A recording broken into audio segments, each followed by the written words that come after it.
May goal ka ba na gustong-gusto mo pero nawawalan ka ng confidence? Parang, ang daming hadlang? Listen, you were created for a purpose. Hindi aksidente ang pangarap mo. Hindi rin aksidente ang mga gifts na meron ka. At kahit minsan nagdududa ka sa sarili mo, but look, may tiwala si Lord sa'yo. Kapatid, keep going. Focus ka lang at huwag panghinaan ng loob. Sabi sa 2 Corinthians chapter 12, verse 9. My grace is sufficient for you, for my power is made perfect in weakness.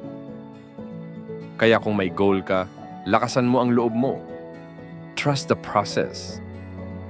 At higit sa lahat, magtiwala ka sa Diyos na kasama mo sa bawat hakbang.